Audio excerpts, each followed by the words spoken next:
नमस्कार, उत्तराखंड का एक खास बुलेटिन देख रहे हैं आप और मैं हूं आपके साथ शिपन शर्मा। तो चलिए बिना किसी देरी के शुरुआत करेंगे बुलेटिन की। आई लव मोहम्मद विवाद पर मुख्यमंत्री पुष्कर सिंह धामी ने कड़ा रुख अपनाया है। उन्होंने कहा कि ये घटनाएं त्योहारों और धार्मिक अनुष्ठानों के दौरान अशांति फैलाने की जानबूझकर साजिश है और उनके पीछे ऐसे तत्व हैं जो कि देश के विकास को सहन नहीं कर पा रहे हैं। सीएम धामी ने स्पष्ट किया कि व्यक्तिगत भावनाएं और सम्मान व्यवहार के अंदर दिखना चाहिए, न कि सार्वजनिक अराजकता का कारण बने। उन्होंने कहा कि उत्तराखंड में कानून व्यवस्था की रक्षा अटल रहेगी और दंगे, तोड़फोड़ या फिर किसी भी प्रकार की हिंसा में लिप्त लोग, चाहे सरकारी हो या फिर निजी, कठोर कार्रवाई के दायरे में आएंगे। देखिए, ये केवल हमारे त्योहारों और धार्मिक अनुष्ठानों के बीच में अशांति, उपद्रव पैदा करने की एक बहुत सोची समझी साजिश है और इसके पीछे वही ताकतें हैं जो आज मजबूत होते हुए भारत को देख नहीं पा रही हैं, एक भारत श्रेष्ठ भारत का समर्थन नहीं करती हैं और तुष्टीकरण की राजनीति पर आश्रित हैं, जिनके पास आदरणीय प्रधानमंत्री श्री नरेंद्र मोदी जी के नेतृत्व में आज विकसित भारत के संकल्प को आगे बढ़ते हुए जो पचा नहीं पा रही हैं, देख नहीं पा रही हैं, ऐसी ताकतें लगातार अशांति और दंगा करवाने का लगातार प्रयास कर रही हैं, समाज में जहर घोलने का काम कर रही हैं। अगर किसी से आपको लगाव है तो क्या उसके नाम की तख्ती उठा के घूमने का अधिकार आपको किसने दे दिया? आप उस किसी का सम्मान करते हैं, प्यार करते हैं, तो उसका सम्मान भी तभी है जब वो आपके आचरण में दिखे, न कि उन्माद के रूप में दिखे, दंगे के रूप में दिखे या धार्मिक कट्टरता के रूप में दिखे। देवभूमि उत्तराखंड, जहाँ गंगा का प्रदेश है, यमुना का प्रदेश है, चार धामों का प्रदेश है, आदि कैलाश से लेकर अनेक हमारे ऐसे श्रद्धा और आस्था के धर्म स्थान देवभूमि उत्तराखंड में है। ये महासू महाराज, धारी देवी, मां पूर्णागिरी देवी, जागेश्वर धाम, यहाँ पर इस प्रकार की अराजकता बिल्कुल भी इस भूमि में बर्दाश्त नहीं की जाएगी और ऐसे तत्वों के खिलाफ कठोर कार्रवाई की जाएगी। पहले भी कहीं पर भी अगर इस प्रकार का प्रयास हुआ है, कानून ने अपना काम सख्ती से किया है और हमने ऐसे ही सब उपद्रवियों के लिए, ऐसा ही दंगा करने वालों के लिए यहाँ सख्त दंगा रोधी कानून बनाया है। जो भी सरकारी संपत्ति और निजी संपत्ति हो, दंगा करने वाला जो भी होगा, इसकी जो है भरपाई उसी व्यक्ति से उसकी भरपाई करवाई जाएगी। और एक काम मुख्यमंत्री पुष्कर सिंह धामी ने मंगलवार को मुख्यमंत्री आवास में उच्च स्तरीय बैठक कर प्रदेश में निर्माण और नवनिर्माण कार्यों की गति बढ़ाने के निर्देश दिए। उन्होंने कहा कि मानसून समाप्त हो चुका है, अब सभी विभाग धरातल पर तेजी से कार्य करें। लोक निर्माण विभाग की समीक्षा करते हुए मुख्यमंत्री ने सड़कों को गड्ढा मुक्त बनाने पर विशेष जोर दिया। उन्होंने चेतावनी दी कि सड़क निर्माण और मरम्मत में किसी भी तरह की लापरवाही बर्दाश्त नहीं की जाएगी। मुख्यमंत्री ने निर्देश दिए कि क्षतिग्रस्त सड़कों के पुनर्निर्माण को प्राथमिकता दी जाए और 31 अक्टूबर तक पैच वर्क कार्य पूर्ण कर लिया जाए। देहरादून में सेवा पखवाड़ा के अंतर्गत श्री देव सुमन नगर मंडल द्वारा कंडोली चिड़ोवली पार्क में स्वच्छता अभियान आयोजित किया गया। इस कार्यक्रम में कैबिनेट मंत्री गणेश जोशी ने प्रतिभाग कर स्वयं झाड़ू लगाकर स्वच्छता का संदेश दिया।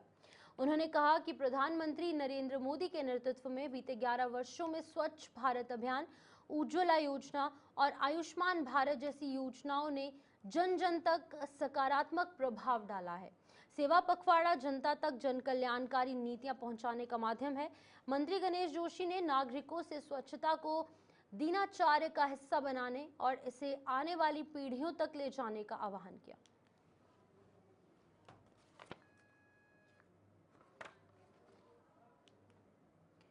उत्तराखंड सरकार के गरीब के द्वार कार्यक्रम के तहत राज्य मंत्री देसराज करनवाल झबरेड़ा विधानसभा क्षेत्र के खालसा पहुंचे। यहां पर बाबा साहेब डॉक्टर भीमराव अंबेडकर समाज कल्याण बहुउद्देशीय शिविर का आयोजन किया गया, जिसमें उन्होंने क्षेत्रवासियों की समस्याएं सुनी और उनके शीघ्र समाधान का आश्वासन दिया। इस दौरान लगभग 17 समस्याएं ग्रामीणों ने उनके समक्ष रखी, जिसमें कि प्रमुख रही वाल्मीकि बस्ती की प्रशासनिक जटिलता, जिससे कि लोगों को कागजी कार्रवाई के अंदर भारी दिक्कतों का सामना करना पड़ता है। वहीं मंत्री देसराज ने कहा कि सभी शिकायतों का जल्द संबंधित अधिकारियों से निस्तारण करवाया जाएगा और जनता को राहत मिलेगी। मैं इस बाबा साहब भीमराव अंबेडकर जी के चरणों में नमन करते हुए मैं अपने इस अभियान की शुरुआत कर रहा हूं शिविर के रूप में। कल हरी झंडी दिखाकर माननीय मुख्यमंत्री जी ने इसका आगाज किया था। आज मैं खालसा बस्ती भगवान वाल्मीकि बस्ती में आया हूं, तो यहाँ पर मुझे 17 समस्याएं मेरे सामने आई है, जिसमें कुछ को हमने मौके पर ही सॉर्ट आउट किया। लेकिन एक जो बड़ी समस्या है, जब मैं विधायक था तब मैंने वो घोषणा कराई थी, मुख्यमंत्री जी की घोषणा में थे, वो जब तक पूरी होती, क्योंकि आज भी मुख्यमंत्री की घोषणाएं पूरी हो रही हैं जो मैंने कराई थी, ये हमारे क्षेत्रीय विधायक ने स्वीकार भी कर लिया है कि मेरी घोषणा है। लेकिन यहाँ के विधायक इस घोषणा को कि खालसा बस्ती को मंगलौर नगर पालिका में मिलाया जाए, वो नहीं इस पे गौर फरमा रहे हैं और इसको वो नहीं कर पा रहे हैं। इसे मेरी सरकार कराएगी, ये भी आश्वासन मैंने दिया है। एक दुकानदार जो है यहाँ पे 1.5-2 किलोमीटर दूरी पे हाईवे क्रॉस करके वहाँ पे जाना पड़ता है। ये भी मैंने जिला पूर्ति अधिकारी को निर्देश दिए हैं और बीडीओ साहब को निर्देश दिए हैं कि यहाँ पर खालसा बस्ती में ही दुकान किराए पर लेकर के दुकानदार उचित दर विक्रेता यहीं पे दुकान खोले। उन्हें 1 महीने 2 महीने का समय दिया है कि वो जल्दी से जल्दी। उत्तराखंड में यूकेएसएससी स्नातक स्तरीय परीक्षा में गड़बड़ी की शिकायतों के बाद मुख्यमंत्री पुष्कर सिंह धामी द्वारा सीबीआई जांच की घोषणा का भारतीय जनता पार्टी मुख्यालय में आभार व्यक्त किया गया। इस अवसर पर पार्टी के वरिष्ठ नेता और युवा मोर्चा कार्यकर्ता मौजूद रहे, जहां दर्जाधारी राज्य मंत्री ज्योति प्रसाद गैरोला ने कहा कि मुख्यमंत्री धामी ने युवाओं की भावनाओं को समझते हुए धरना स्थल तक पहुंचकर उनकी मांग स्वीकार की, जो कि उनकी संवेदनशीलता और दूरदर्शिता को दर्शाता है। गैरोला ने बताया कि बीते 4 वर्षों में मुख्यमंत्री धामी 25,000 से अधिक युवाओं को रोजगार दे चुके हैं और युवाओं के सपनों को साकार करने की दिशा में कार्य कर रहे हैं। एक लगभग 8 दिनों से बेरोजगार संघ के द्वारा प्रदेश में युवाओं के द्वारा एक विषय को लेकर सीबीआई मांग की डिमांड हो रही थी। आज उसमें हम आज मुख्यमंत्री जी का आभार व्यक्त करने के लिए यहाँ पर युवा मोर्चा के कार्यकर्ता यहाँ पर एकत्रित हुए और सभी ने समवेत स्वर में माननीय मुख्यमंत्री जी का आभार व्यक्त किया कि माननीय मुख्यमंत्री जी ने लगभग 4 वर्षों में जो उत्तराखंड की रोजगार यात्रा को लेकर अनेकों बड़े फैसले किए और प्रदेश के अंदर लगभग 4 सालों में 25,000 रोजगारों देने का काम किया, युवाओं के हौसलों को, युवाओं के सपनों को नई उड़ान देने का काम किया। उसी नाते एक परीक्षा में थोड़ा सा संशय भ्रम की स्थिति खड़ी होने पर स्वयं मुख्यमंत्री जी ने एक बड़े दिल का परिचय करते हुए, एक बहुत गहरी संवेदनशीलता को दिखाते हुए, युवाओं के प्रति अपने अटैचमेंट को शो करते हुए स्वयं धरना स्थल पर जाकर युवाओं की इस मांग को स्वीकार किया है। आज प्रदेश का युवा मोर्चा, प्रदेश का सभी युवा मुख्यमंत्री जी के इस दूरदर्शी निर्णय की, साहसिक निर्णय की, उनकी संवेदनशीलता की बहुत भूरी भूरी प्रशंसा कर रहा है और मुख्यमंत्री जी ने जता दिया कि भाई मैं भी एक सैनिक परिवार से निकला हुआ इस प्रदेश का वह युवा हूँ कि जिसने युवाओं के चाहे छोटे विषय रहे हों, बड़े विषय रहे हों, किसी भी प्रकार के विषय रहे हों, कभी भी अपने आप को उनसे अलग नहीं किया, ना अलग सोचा। इसलिए आज पूरी भारतीय जनता पार्टी माननीय मुख्यमंत्री जी का आभार और अभिनंदन। लालकुआं विधानसभा क्षेत्र के पूर्व विधायक नवीन चंद्र दुमका ने मुख्यमंत्री धामी द्वारा यूकेएसएससी पेपर लीक प्रकरण की सीबीआई जांच की प्रस्तुति को सराहनीय कदम बताया। उन्होंने कहा कि ये निर्णय जनभावनाओं के अनुरूप है और इससे उन मास्टरमाइंड आरोपियों तक भी पहुंचा जा सकेगा जो अब तक बचते आए हैं। दुमका ने कहा कि धामी सरकार ने नकल माफियाओं को सबक सिखाने का संकल्प लिया है और परीक्षा प्रक्रिया को पूरी तरह पारदर्शी बनाने के दिशा में कार्य कर रही है। युवाओं की मांग पर सीबीआई जांच की स्वीकृति देना कहीं ना कहीं उनकी जीत भी मानी जाएगी। पिछले एक सप्ताह से उत्तराखंड का युवा नकल संबंधी बिंदु पर लगातार आंदोलित था और आंदोलन पूरे उत्तराखंड में जगह जगह पर हो रहे थे।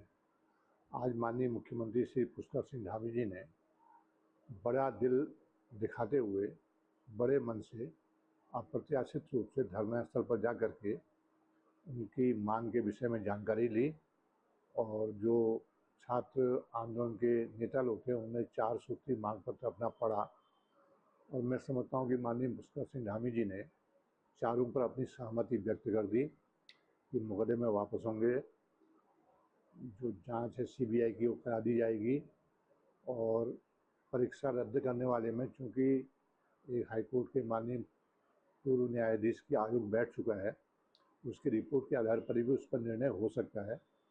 इस टाइप से मैं समझता हूँ कि एक संतोषजनक कदम मुख्यमंत्री जी की तरफ से उठाया गया है और स्वाभाविक रूप से जो छात्र हैं अगर वो राजनीति न करके केवल अपने भविष्य के प्रति आश्वस्त होने के लिए आंदोलन कर रहे हैं तो वो भी सकारात्मक रूप से निर्णय लेकर के आजकल में सलाह मशवरा करने के बाद अपने आंदोलन को समाप्त करेंगे, ऐसा मेरा मानना है और यही छात्रों और उत्तराखंड के हित में भी है। देखिए, मुख्यमंत्री श्री धामी जी के नकल संबंधी जो कानून के बाद श्री बद्रीनाथ और श्री केदारनाथ यात्रा निरंतर चल रही है। बीते 2-3 सप्ताह से धामों में धूप खिली रही, मौसम सामान्य रहा, लेकिन कल देर शाम श्री बद्रीनाथ धाम तथा केदारनाथ धाम में मौसम ने करवट ली और बादल छाने के बाद वहां बारिश हुई, जिससे कि सर्दी में बढ़ोतरी हो गई। बीकेटीसी मीडिया प्रभारी डॉक्टर हरीश गौड़ ने बताया है कि सोमवार सायंकाल बद्रीनाथ धाम में आसमान में बादल छा गए और बाद में मध्य बारिश शुरू हो गई और इससे मौसम सर्द हो गया। धामों में बड़ी संख्या में तीर्थयात्री मौजूद थे। नारसन के अंदर पूर्व कैबिनेट मंत्री करतार सिंह बढ़ाना के कार्यालय पर आयोजित जनसभा में राज्यसभा सांसद कल्पना सैनी ने कहा कि प्रधानमंत्री नरेंद्र मोदी द्वारा जीएसटी में कमी लाने का निर्णय आमजन के लिए राहतकारी साबित होगा। उन्होंने कहा कि इससे जनता को महंगाई कम महसूस होगी और रोजमर्रा के खर्चों में सहूलियत मिलेगी। पूर्व मंत्री करतार सिंह बढ़ाना ने भी जीएसटी में कमी के फैसले के लिए प्रधानमंत्री नरेंद्र मोदी का आभार व्यक्त किया। सांसद कल्पना सैनी ने जोर देकर कहा कि ये निर्णय देश की जनता के हित में एक सकारात्मक कदम है और इससे आर्थिक गतिविधियों में भी तेजी आएगी। जीएसटी से तो 140 का 140 करोड़ भारतवासी प्रसन्न है और उत्सव मना रहा है, क्योंकि हमारी जो इस तरह नशे से जुड़ी चीज़ें हैं, लग्जरी से जुड़ी चीज़ें हैं, उन पर जीएसटी बढ़ेगा। इसके बावजूद भी वो इसलिए खुश हैं। मैं तो दुकान बाजार में गई हूँ, मुर्गी का बाजार किया है मैंने दुकानदारों के। उनका कहना बस इतना है कि जी प्रभावित तो हम भी हो रहे, घर में राशन तो हमारे भी आता था, मेडिकल की छूट मिली है दवाइयों पर, आयुष्मान योजना है, आज बहुत आसान हो गया है बीमारी से लड़ना, ये सुविधा तो हमें भी मिली। मैडम, इतना सख्त कानून जो है धामी जी लाए थे, नकल विरोधी कानून, उसके बाद भी पेपर लीक हो जाता है, लगातार युवा सड़कों पर आ जाते हैं, क्या कहेंगे? देखिए, जहाँ तक आप भी सुन पढ़ और समझ रहे हैं, आप तो पत्रकार हैं, मुझे लगता है कि आप लोगों को पूरी जानकारी होगी। जब सरकार बुलंदियों पर जाती दिखती है और हाथ कुछ नहीं आता, विपक्ष अनेक तरह के हथकंडे अपनाता है, बहुत जल्द सबके सामने आए। नहीं, जीएसटी सरकार को जाती थी, 28% की जीएसटी जाती थी, लेकिन जब मोदी जी ने देखा कि भाई देश के लिए और क्या करना चाहिए, तो ये करना कम करना जरूरी था और अगर ये और ठीक से इसका कंट्रोल हो जाएगा तो वो और कम करेंगे। देश की जनता को कितना लाभ हुआ है? बहुत अरबों खरबों रुपए का क्योंकि जो आम आदमी टैक्स दे रहा था। देहरादून आरटीओ ने शहर में स्टेज कैरेज और साथ ही साथ सार्वजनिक परिवहन वाहनों की निगरानी तेज कर दी है। आरटीओ अधिकारी संदीप सैनी ने बताया कि न्यायालय के आदेश के अनुसार अब सभी बसों और टाटा मैजिक के कंडक्टर्स रखना अनिवार्य होगा। उन्होंने कहा कि निरीक्षण में 40 सिटी बसों और 30 टाटा मैजिकों में लापरवाही पाई गई, जिसके चलते 150 वाहन चालकों के चालान किए जा चुके हैं। विभाग ने यह भी कहा कि ड्राइवर और कंडक्टर को ड्रेस पहनना जरूरी होगा, सफाई की व्यवस्था सुनिश्चित होगी और सवारियों को भी किसी भी प्रकार की परेशानी नहीं होनी चाहिए।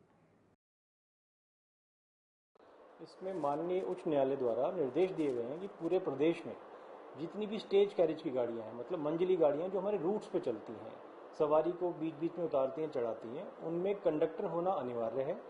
एज पर मोटर व्हीकल जो एक्ट है, कंडक्टर की, क्योंकि उसमें रिस्पॉन्सिबिलिटीज़ और ड्यूटीज़ अलग दी गई हैं, तो कंडक्टर हर मंजिली गाड़ी में अनिवार्य किया गया है, जिसमें हाई कोर्ट ने ये आदेश किया है कि जिस भी वाहन में स्टेज कैरेज में अगर कंडक्टर नहीं है, कंडक्टर के वैध लाइसेंस के साथ, तो उसके संचालन पर रोक लगाते हुए उनके परमिट के खिलाफ कार्रवाई की जाए।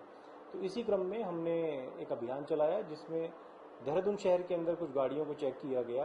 तो उसमें 40 सिटी बस, 30 जो छोटी ओमनी बस है, मैजिक जिनको कहते हैं, उन गाड़ियों में कंडक्टर नहीं मिला, उनके संचालन पर रोक लगा दी गई है। जैसे जैसे वो कंडक्टर का लाइसेंस अपना लेके आएंगे, उनके संचालन के लिए आगे की कार्रवाई की जाएगी।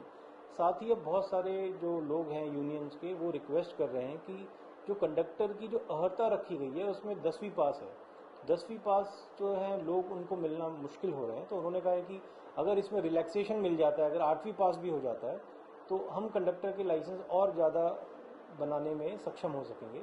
इसके लिए हम एक प्रस्ताव बना के मुख्यालय भेज रहे हैं, जो रूल्स में चेंज होगा, क्योंकि रूल्स की एक प्रक्रिया है, वो मुख्यालय से फिर हमारा कैबिनेट से पास होता है, तो वो उसकी प्रक्रिया में थोड़ा समय लग सकता है। लेकिन जब तक हाई कोर्ट के आदेशों का कंप्लायंस नहीं होगा, तब तक इनके संचालन पर रोक रहेगी और तब तक 10वीं पास वाला नियम ही लागू। उत्तराखंड के विकासनगर से एक सनसनीखेज वारदात सामने आई, जहां पर 22 वर्षीय हिंदू युवती का पहले अपहरण किया गया और शारीरिक संबंध बनाने से इनकार करने पर उसकी गला घोंटकर हत्या कर दी गई। पुलिस ने 3 आरोपियों शहबाज, फैजान और एक किशोर को भी गिरफ्तार किया है। पूछताछ में उन्होंने जुर्म कबूल लिया है। घटना 7 सितंबर की है और शव नहर में फेंक दिया गया था और अभी फिलहाल मुख्य आरोपी शहबाज को 12 सितंबर को गिरफ्तार किया गया और बाद में फैजान और किशोर को भी हिरासत में लिया गया। पुलिस फिलहाल इस पूरे मामले की जांच कर रही है। संबंध में थाना विकासनगर पर एक अभियोग अपहरण के अंतर्गत पंजीकृत हुआ था, जिसमें कि सहवाज जो कि ढकरानी का निवासी, उसको गिरफ्तार किया गया था और उसे जिला कारागार भेजा गया था। तत्पश्चात उसका पुलिस कस्टडी रिमांड लेकर अन्य जानकारी की गई। तो ये ज्ञात उसके द्वारा ये बताया गया कि उसके और उसके साथी फैजान आदि द्वारा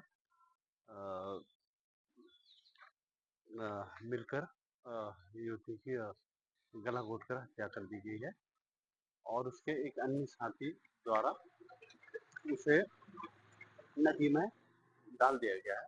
तो इस संबंध में सहवाज को जब पीसीआर पे लिया गया, तो उसके द्वारा युवती की चुन्नी को भी बरामद कराया गया, जिसके द्वारा उसकी हत्या की गई थी, जिस चुन्नी के माध्यम से उसकी हत्या की गई थी।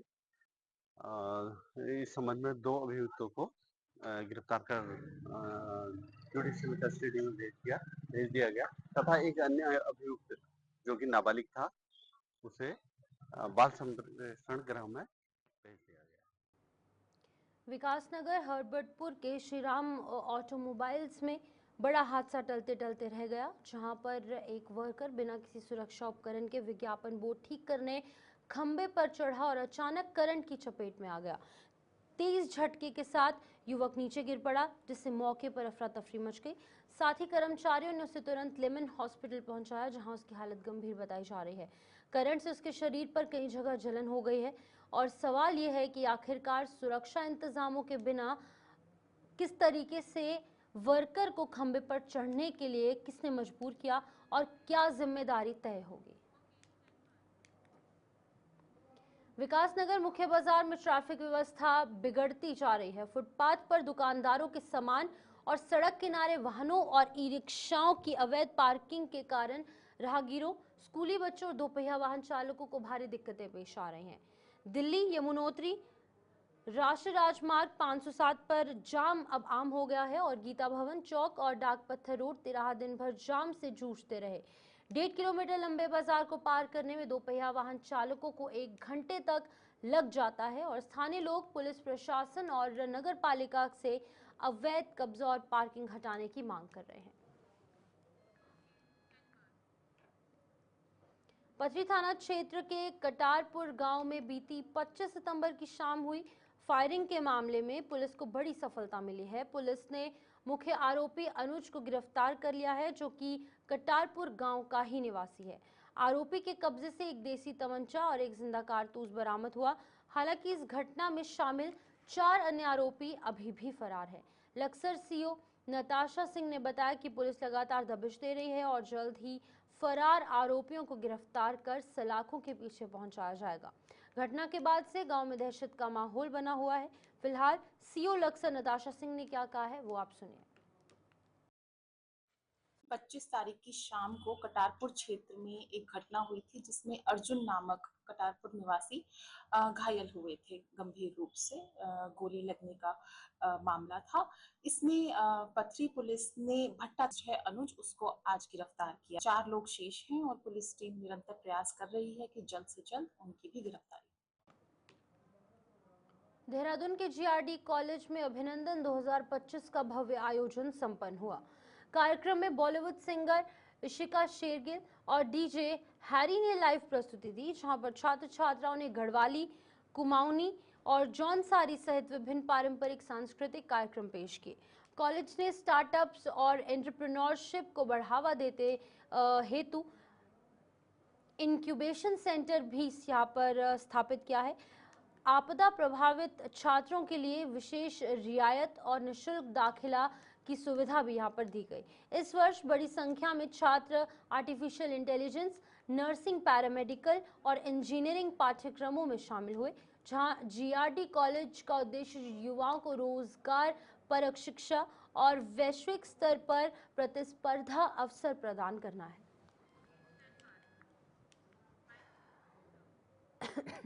उत्तराखंड में बढ़ते नशे के खतरे को रोकने और युवाओं को सुरक्षित भविष्य देने के लिए जिला विधिक सेवा प्राधिकरण में जागरूकता अभियान का आयोजन किया जा रहा है। यह अभियान नेल्सा की 2015 योजना पर आधारित है और माननीय न्यायमूर्ति मनोज कुमार तिवारी के नेतृत्व में संचालित होगा। आजकल के इस दौर में उत्तराखंड राज्य में नशे की प्रवृत्तियां बहुत ज़्यादा बढ़ रही हैं युवाओं में और समाज में। तो इसी उसको युवाओं के भविष्य को देखते हुए हमारे जो नशे के कारण जो असामाजिक अपराध और असामाजिक गतिविधियां बढ़ रही हैं, उनके भविष्य को देखते हुए और एक नशा मुक्त भारत और नशा मुक्त उत्तराखंड बनाने की दिशा में हमने एक आयोजन किया है। इस आयोजन में क्या है कि इस संबंध में उत्तराखंड राज्य सेवा विधिक प्राधिकरण जो नैनीताल है, उनके दिशा निर्देश पे जिला विधिक सेवा प्राधिकरण देहरादून और बार एसोसिएशन देहरादून के तत्वाधान में एक संयुक्त तत्वाधान में जो नशीले पदार्थों के दुरुपयोग और नशीली दवाओं के खतरे पर जागरूकता अभियान का आयोजन किया जा रहा है, जो कि एक नालसा की स्कीम है। हमारी नशीली दवाओं के दुरुपयोग के पीड़ितों के लिए कानूनी सेवाएं एवं नशीली दवाओं के खतरे का उन्मूलन योजना है 2015 की। अभियान माननीय वरिष्ठ न्यायमूर्ति जो हमारे कार्यकारी अध्यक्ष हैं उत्तराखंड राज्य विधिक सेवा प्राधिकरण के श्री न्यायमूर्ति श्री मनोज कुमार तिवारी जी के कुशल नेतृत्व में चलाया जा रहा है, जिसके क्रम में समस्त देहरादून जिले में यह अभियान दिनांक 3/10/2025 को चलाया जाएगा, जिसमें मुख्य रूप से जिला विधिक सेवा प्राधिकरण देहरादून तथा जिला bar association Dehradun, law college. तो चलिए बुलेटिन में फिलहाल इतना ही। दीजिए इजाजत। नमस्कार।